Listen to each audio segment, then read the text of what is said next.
सर्वांना माझा नमस्कार एवं धन्यंकार जी.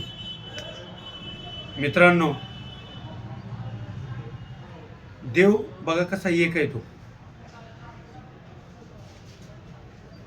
एक देव ओळखायचा कसा, तर उदाहरणार्थ पाणी घ्या. पाणी आपण जो पाणी पितो ना, ते पाणी घ्या.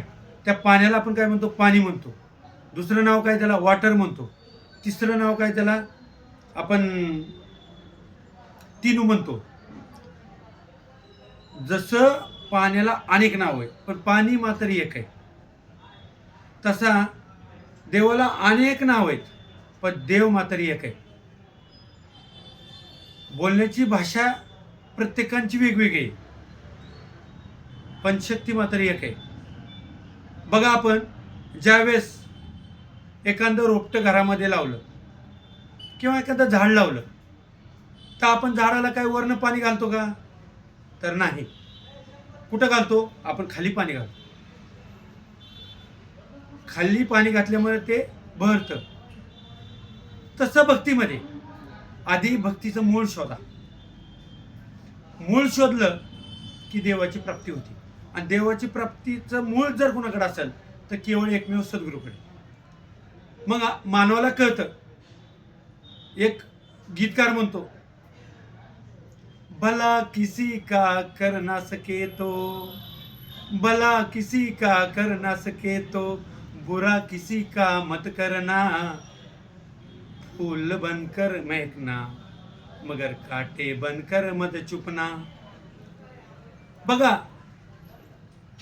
आपल्याकडून जर भलं होत नसेल ना, तर ठीक आहे, पण एखाद्याचं वाईट सुद्धा करू नका. फूल बनून तुम्हाला सुगंध जर देता येत नसेल ना, तर नका देऊ, पण काटे बनून तुम्ही एखाद्याला टोचवत जाऊ नका. हे गीताचे बोल आहेत. म्हणून दासला सांगावं असं वाटतंय की तुम्ही त्या एका देवाची ओळख करून घ्या, तोपर्यंत तुमच्या जीवाला सुखच नाही. आपलाची एक देव करून घ्यावा, तेने विना जीव सुख नव्हे. आपण आपला एक देव करून घ्या, त्यावेळेस खरा भक्तीमध्ये आनंद भेटतोय. नवे नवे भक्तीमध्ये गारवा भेटतोय. नवे नवे भक्तीमध्ये शांतता भेटते. नवे नवे भक्तीमध्ये प्रसन्नता मिळते. नवे नवे व्यवहार सुद्धा आपल्याकडून चांगले होतात. आपण सगळ्याला प्रेमाने बोलतो, सगळ्याला प्रेमाने वागतो. का? तर आपण देव पाहिला, म्हणून आपण त्या पद्धतीने वागतो. तर आज एवढंच दास बोलतोय. हा व्हिडिओ तुम्हाला आवडला असेल तर लाईक कमेंट करा. आणि जर तुम्हाला काही शंका असेल तर कमेंटद्वारे कळवा. आणि हा व्हिडिओ सगळ्यांना फॉरवर्ड करा. प्रेमाने बोला. धन निरंकार जी.